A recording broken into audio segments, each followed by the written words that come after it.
Breaking news చూస్తున్నాం. కాళేశ్వరం ప్రాజెక్టుపై CM Revanth Reddy మరోసారి బీఆర్ఎస్ బీజేపీలపై తీవ్ర విమర్శలు చేశారు. కాళేశ్వరం విషయంలో ప్రజలను తప్పుదోవ పట్టించే ప్రచారం జరుగుతోందని ఆయన విమర్శించారు.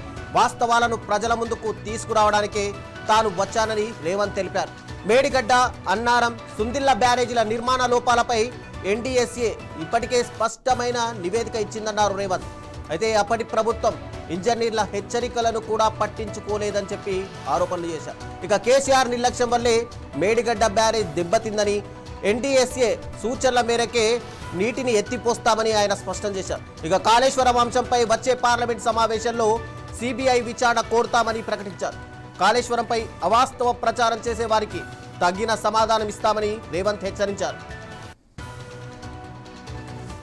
వివిధ పరీక్షలు క్షేత్రస్థాయిలో నిపుణులు పరిశీలించిన అనంతరం ఎన్డీఎస్ఏ తుది నివేదిక ఇచ్చింది.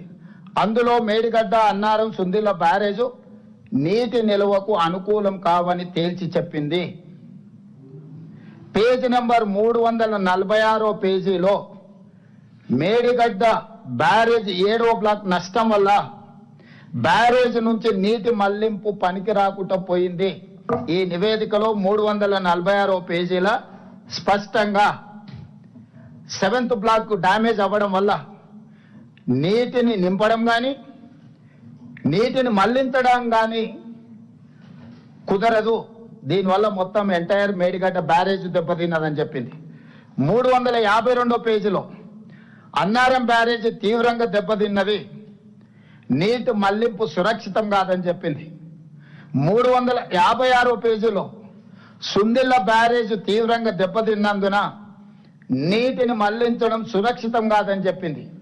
ఫైనల్గా ఎగ్జిక్యూటివ్ సమ్మరీలో 17th పాయింట్ 3 బ్యారేజీలు తీవ్ర నష్టాలను క్రోడీకరించింది, సమగ్ర పునరుద్ధరణ డిజైన్ అవసరమని స్పష్టం చేసింది.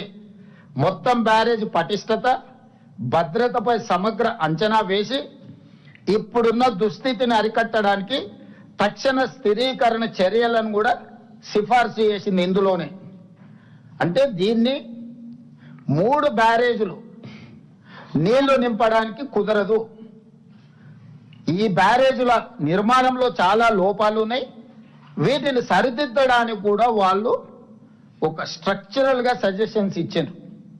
ఏ విధంగా నిపుణులు అపాయింట్ చేయాలి, ఏ సంస్థలతో భూసార పరీక్షలు చేయించాలి, ఏ సంస్థల ద్వారా ఈ ప్రాజెక్టు యొక్క నాణ్యతను ఏ రకంగా చేయాలనో వాళ్ళు కంప్లీట్గా ఇచ్చారు.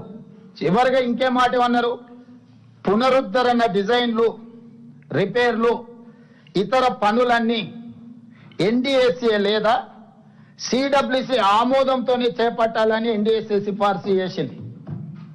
నువ్వు ఏది చేయాలన్నా మీ దగ్గర అపర మేధావులు ఉండొచ్చు, 80,000 పుస్తకాలు చదివిన వాళ్ళు ఉండొచ్చు, కిలాడి కమిటీ ఉండొచ్చు. ఈ కిలాడి కమిటీలు ఇచ్చే నివేదికలు లేకపోతే సూచనలతోనే మీరు ముందుకు వెళ్ళడానికి వీల్లేదు. ఎవరిచ్చే సూచనలు పాటించాలంటే ఎన్డీఎస్ఏ లేదా సిడబ్ల్యూసి, సెంట్రల్ వాటర్ కమిషన్.